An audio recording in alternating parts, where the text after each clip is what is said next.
I have a blanket that looks like this, opened this much on purpose. And I'm placing it so that it is near the wall, and it's gonna allow me to put my head on the floor and my shoulders and my hips on the blanket. And I wanna show from the side just so that you can understand what you're asking your body to do. So I'm going to pretend that the chair is my wall. And I'm giving an opportunity for my neck to have traction. I want to go and put my feet on the wall and have a little bit more leverage for my body's weight.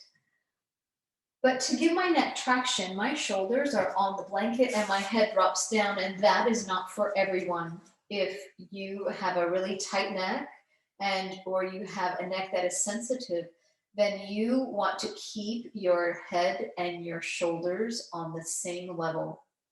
So what I am trying to do is put my feet on the wall, and I'm putting the ankle at the knee, and I'm coming down in this figure 4. But I want to be so close to the wall that I don't make it all the way down, that I feel like there's another inch and gravity is helping me to have the challenge of a outer hip stretch, okay? So if I do all of that, starting out close to the wall, I can stay a little bit longer and relax my neck and bide some time for this hip opening. So I rolled up. What will make a difference is what is your distance from the wall? What makes it right for a deep hip stretch? So now come on down. And there's some interesting things that we can do. When you're making it down and you adjust so that your proximity to the wall is the challenge that doesn't let you come all the way down. If your right knee is the closer knee, take your right hand and resist the knee. Resist the thigh, let it help support. That the knee doesn't come towards you, that it stays away. And just come on down, just slow down and just breathe. So the weight of your body and gravity is helping you to create this outer hip stretch. Your hand that is propping up the leg is kind of propping up the body like a kickstand, and it's providing the traction.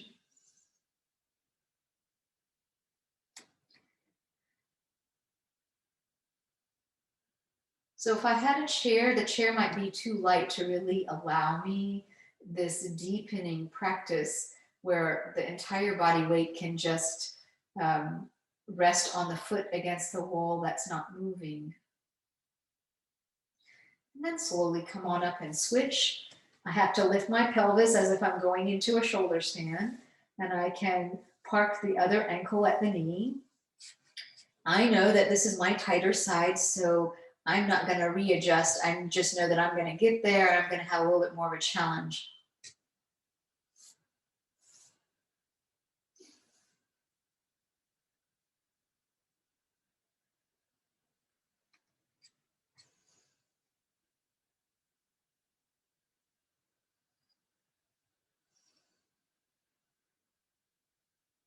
And just breathe. As your body settles into this place, you might come closer to the floor. That outer hip stretch is going to just deepen. You are staying in charge of you, and you can back off whenever you need. But as your body settles in, I want you to recognize whether you're going to stay and do legs up the wall from this position, or if you're going to readjust. So if you're close enough to the wall and you can undo that crossing of the legs and take your legs up the wall, you might just be close enough that this is your happy place, that you didn't need to undo any of the settling. And the only thing you would add is the loop. I can undo the loop a little bit, put it around my legs, bring it as high as just close to the fold of the hips, cinch it up tight, wrap the tail around the thighs,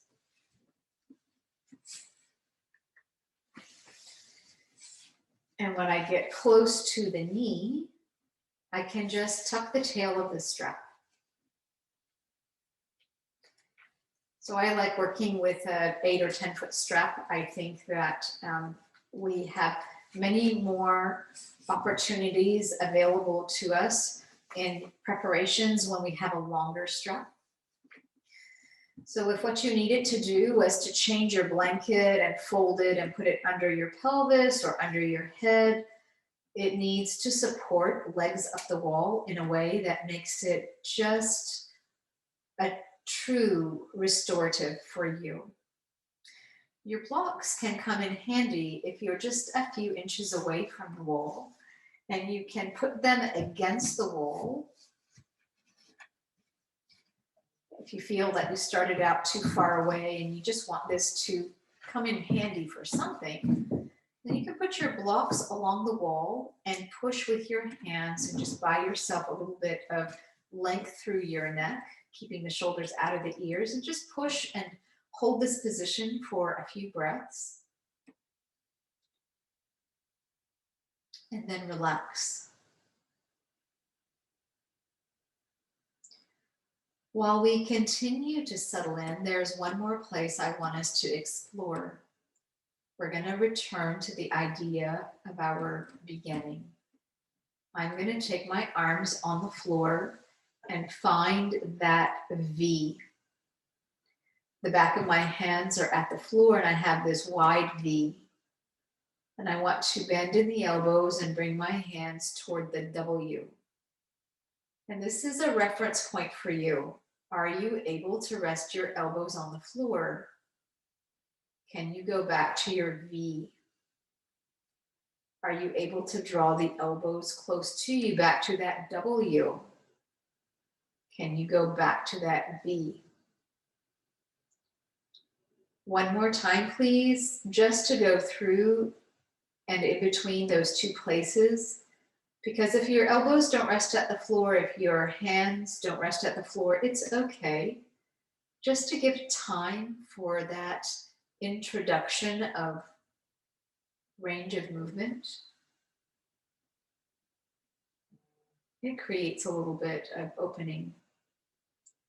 You can keep your goalpost arms, rest your hands at your belly, take the arms beside you.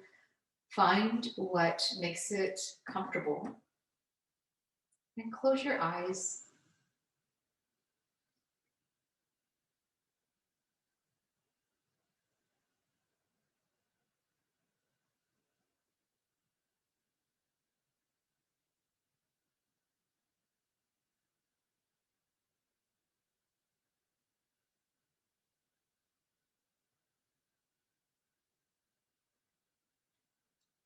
Allow the belly to fall and rise.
You are welcome to stay here as long as you wish. Your heart has been pumping up to your feet. If you build Viparita Karani, legs up the wall practice, to an elongated version, it is only good. If your feet get cold or tingly, that is a sign that you need to bring your feet down closer to your heart, and then give your body a chance to get past that, and then take your legs back up the wall to build time over time with practice. But likewise, when you're ready to come out of the pose, undo the tail of the strap, bring your feet closer to you, place them on the wall. The rebound energy will just help shift blood volume. And you want to give time to roll to the side and allow everything to come to a little bit more of an even keel, blood volume shift. Likewise, when you're ready to sit up, sit with a little bit of height, take advantage of the wall, and sit with your back body on the wall. It's also very supportive to the nervous system. Bring your hands to your heart, draw the chin to the chest. Feel the residue of your practice, this sense of readiness that is balanced by a sense of release. A feeling of being spacious, a feeling of confidence, a willingness. I hope this feeling lasts you well into tomorrow. Thank you for your presence. Namaste.